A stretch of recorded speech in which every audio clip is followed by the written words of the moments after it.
I feel like I'm doing all right, though. Actually, I was taking a shower for the show, and I washed below my knees. Look at that. I didn't even make a noise when I did that. You know, because how often does everybody wash down there?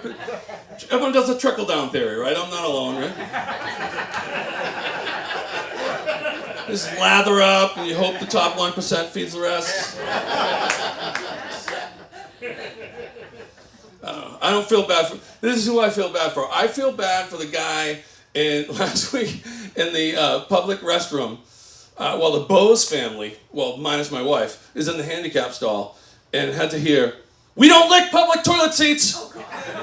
Oh, God, it's right. Oh, God is almost what I said, but I had to stop them from licking the toilet seat, you know?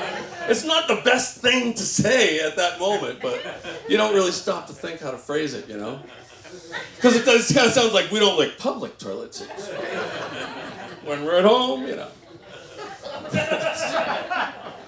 By the way, flavored toilet seats, worst idea ever. Can we agree on that? I thought so.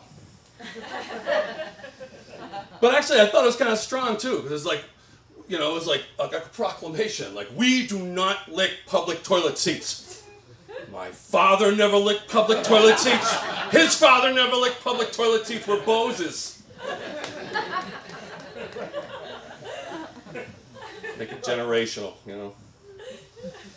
I don't know. Like, leaving home, whenever I leave home for one of these shows, it's like, remember the scene in one of the submarine movies where they get hit and it's all taken on water and they have to shut the door on their buddies? That's what it feels like leaving my house. I gotta go! My wife, she was giving me a hard time about me doing this, you know. And she said I have a Peter Pan complex. Right? Yeah. The thing that really kind of made me mad is I had planned in that conversation to ask her permission to go to a comedian's all-day kickball and dodgeball event. So I don't think that really would have made much for my case. I had to cancel that. I'm all grown up. I actually do. I discovered this is how I discovered that I'm kind of grown up. You drive differently through neighborhoods with kids in them, right?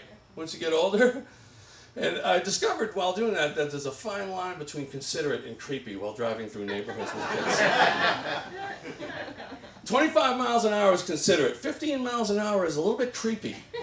You know? It's like when you go 25 and the parents wave to you and they smile, you know, like give you a thank you.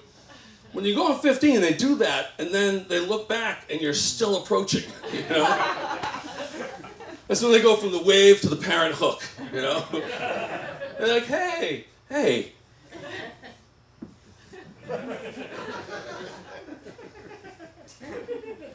25 miles an hour, and the parents are smiling. 15 miles an hour, and the driver is probably smiling. Okay, that's the last.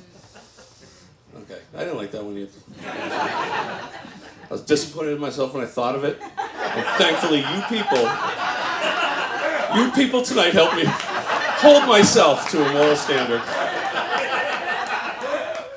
And I appreciated the silence before that. That was nice, too. So, I'm a teacher during the day. Let's hear it for us. I decided to approach it that way instead of telling you how I have to go back to work next week, because I really don't get a lot of sympathy for that line. Usually, I don't blame you. But I teach high school, and here's something, if you didn't know this. Well, when you're in elementary school, you remember when you'd see your teacher outside of school? And like in elementary school, it'd be terrifying.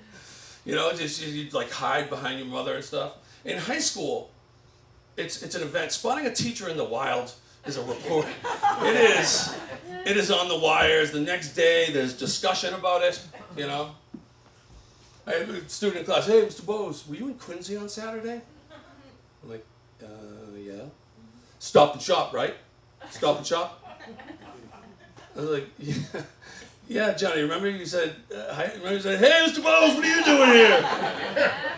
You remember I said, grocery shopping. Yeah, cool, that was cool. 2% milk, huh, Mr. Bose? Nice.